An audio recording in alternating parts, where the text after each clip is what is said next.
नमस्कार, आप देख रहे हैं 4 PM और मैं हूं आपके साथ निधि तिवारी। मध्य प्रदेश में भाजपा की मुश्किलें कम होने का नाम नहीं ले रही हैं। चुनाव से पहले बीजेपी को लगातार झटके पर झटके लग रहे हैं।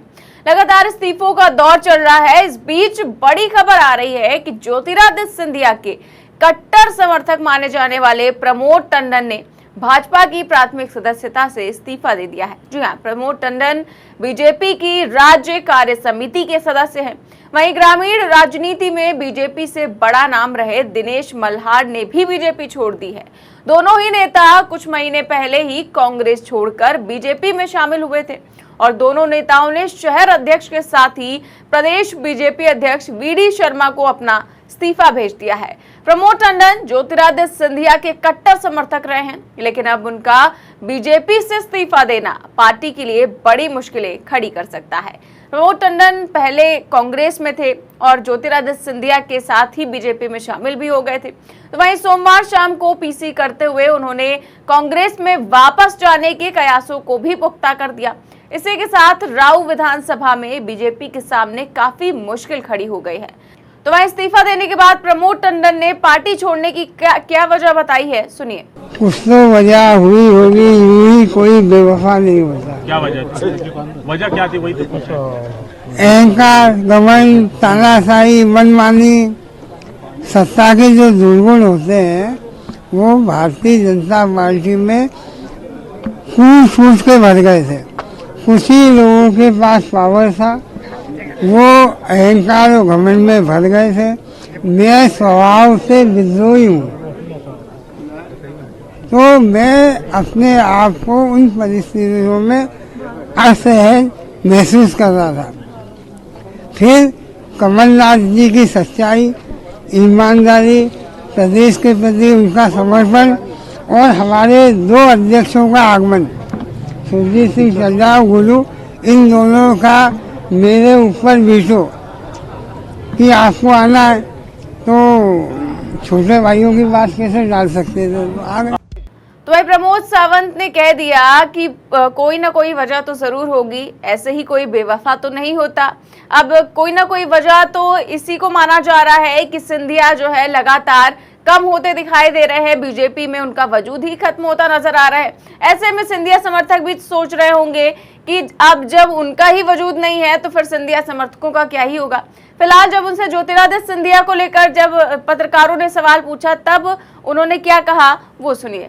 देखिए, सिंधिया जी का एक अपना राजनीतिक सोच है, मेरा एक अपना राजनीतिक सोच है। सिंधिया जी इतने बड़े नेता हैं कि आज वो पूरे देश को देख रहा है और मैं एक छोटे से शहर का छोटा सा नेता, तो उनकी व्यस्तताएं, उनके निर्णय, उसमें मैं ऐसा मानता हूँ कि मेरा कोई समावेश नहीं था। लेकिन जब हम आए थे तो सिंधिया जी हमारे परिवार के मुखिया थे, उनका हमारा भावात्मक लगाव था। लेकिन पिछले 3-3.5 साल में उनकी अत्यधिक व्यस्तताएं रहीं, उनकी प्राथमिकताएं बदल गई, उनके नेतृत्व के लोग बदल गए।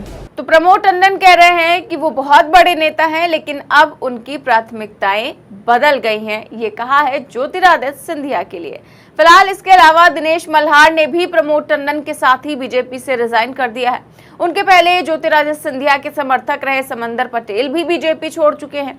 अब माना जा रहा है कि प्रमोद टंडन और दिनेश मल्हार दोनों ही 23 सितंबर को कांग्रेस में शामिल हो सकते हैं। इस दिन इंदौर में कमलनाथ का कार्यक्रम भी प्रस्तावित है, जिस दौरान दोनों नेता पार्टी की सदस्यता लेंगे। फिलहाल कई सारे ज्योतिरादित्य सिंधिया के समर्थक जो है वो पार्टी छोड़ चुके हैं और बीजेपी समर्थक भी लगातार पार्टी छोड़कर जा रहे हैं। राजनीतिक विश्लेषकों का मानना है कि दोनों ही नेता अगर कांग्रेस में शामिल होते हैं तो राऊ विधानसभा से बीजेपी प्रत्याशी मधु वर्मा के सामने मुश्किलें खड़ी हो सकती हैं और उन्हें चुनाव जीतने में भी खासा मशक्कत करनी पड़ सकती है, क्योंकि प्रमोद टंडन राऊ विधानसभा के तहत आने वाली शहरी बस्तियों पर अच्छा खासा होल्ड रखते हैं।